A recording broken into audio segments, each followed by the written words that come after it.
This is critical news. Our top story tonight is the impending release of the Dawn of War Definitive Edition, which hits Steam and GOG.com this week on the 14th of August. Let's get into it. Warhammer 40k Dawn of War gets its definitive release this Wednesday. This packages the entire Dawn of War library into one game, with 4 campaigns, 9 factions and over 200 maps. Dawn of War established itself as one of the great RTS games when it launched in 2004, and the definitive edition updates it for modern hardware whilst preserving the magic of the original. The technical improvements are straightforward. Unit textures scale up to at least 4 times their original resolution, world lighting, shadows and surface effects get improved. The camera system works properly on modern displays including 4K with increased draw distances for more cinematic battles. The UI has been optimised for widescreen displays. The game runs on 64-bit architecture now, which opens it up for continued modding, and includes an integrated mod manager that works with over 20 years of community mods. This should keep the modding seed alive instead of forcing people to wrestle with compatibility patches and workarounds. All 9 factions return from Space Marines through Sisters of Battle. The 4 campaigns cover the Blood Ravens on Tartarus, the Winter Assault on Lorne 5 with Order vs Disorder forces, the non-linear Dark Crusade Planetary Conquest on Cronus, and Soulstorm where you can play any faction. Multiplayer supports 2 to 8 players in teams or free-for-all across multiple modes and the full map collection. Relic are respecting the existing Dawn of War audience by offering a 30% discount to Anniversary Edition owners. This is preservation work that improves the technical foundation instead of just making the game barely function on current systems. The mod support and proper modern compatibility make this the definitive way to play Dawn of War. Expect a Let's Play series on the Critical Moves YouTube channel next month. Stardock and Oxide Games announced Ashes of the Singularity II last week, targeting a 2026 release exactly 10 years after the original. The sequel continues the story of sophisticated AI managing drone constructs, battling post-human factions for solar system control, but now adds a 3rd faction that players have been requesting since the original launched back in 2016. You command the United Earth Forces, a human alliance between NATO, China and Russia determined to reclaim Earth territories like Australia and Africa, plus vital outposts across planets and moons that AI and post-human previously captured. The significantly expanded development team promises advanced units, sophisticated gameplay mechanics, greater strategic depth, intricate base building, and intense skirmishes against intelligent computer opponents, alongside a story-driven campaign set in 2031. The big change is adding humans as a playable faction after the original couldn't support thousands of organic walking people in massive battles, forcing the design team towards machines and drones. Brad Wardell from Stardock says they're excited to bring humans into the war and see how squishy people fare against massive mechanical armies of the Substrate and PHC factions.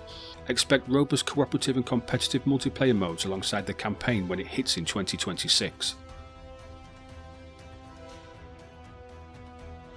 Solo developer Nathan Gane announced Frostliner last week expecting 500 wishlists and it's already past 5,000.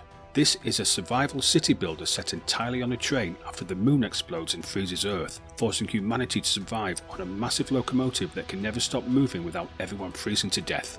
You build and manage the train itself by constructing carriages with adjacency bonuses while keeping the engine running, but fuel runs constantly low and scavenging stops always carry the risk of losing precious time and heat. When you get desperate enough, there's a corpse furnace for extra heating, which tells you everything about the tone here. Passenger management adds complexity since new passengers provide better bonuses but demand more resources, so you're constantly juggling risk against efficiency while the clock ticks down. I was able to grab Nathan for a few minutes between meetings with prospective publishers to discuss his plans. He's a lovely guy, so we're on board and will keep you updated with progress.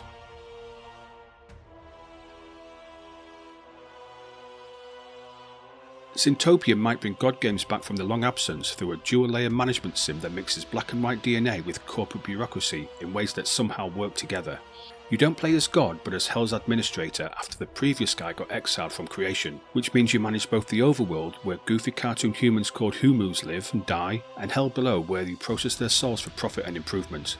The overworld runs like a traditional God game, where Humus do their own thing while you occasionally intervene with divine powers, but Hell operates as a hands-on management sim where souls march forward through treatment facilities and pathways you design to fix their sins and generate revenue.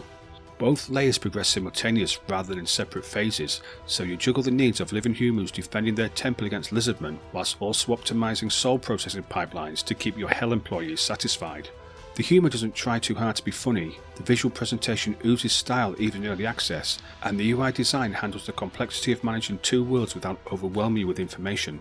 This looks impressively polished for September early access and represents exactly the kind of clever modern design that God Game genre needed after years of struggling to find its footing. A demo for Red Chaos The Strict Order went live this week and delivers straightforward classic RTS gameplay with two distinct factions battling out across multiple maps. The early signs look solid enough to warrant attention from anyone missing the golden age of base building, resource gathering, and tank rushing your opponents into submission. The developer promises more faction reveals and campaign details as development continues, but for now you can grab the demo and see if this scratches that Command & Conquer itch properly. Fata Diem hits early access in September and just released a new explaining video that breaks down how this black and white inspired god game plans to differentiate itself from other divine management sims. You play as a god managing followers across multiple islands, shaping terrain, influencing weather, and performing miracles to grow your civilization while competing against rival deities. The video shows off the hand-painting terrain system and creature AI that supposedly learns from your actions, though we'll see how well that holds up when players start breaking the systems in creative ways. Starfinder Afterlight brings Paizo's tabletop RPG setting to turn-based tactical combat through Epic Tellers Entertainment, targeting early access in 2026. You assemble a team of misfits and emotional wrecks to run your spaceship while saving the galaxy from a disaster the larger universe doesn't understand. This adaptation follows the upcoming Starfinder 2nd Edition tabletop rules with intergalactic travel, eccentric creatures, sarcastic megacorporations, and glorious chaotic quests. Kickstarter campaign launches soon. Check the links in the description.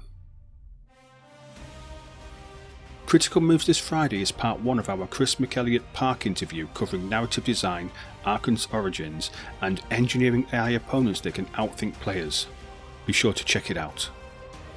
There'll be no critical news next Monday as I'm away, so I'll be back in 2 weeks. Thanks for watching, take it easy, goodbye.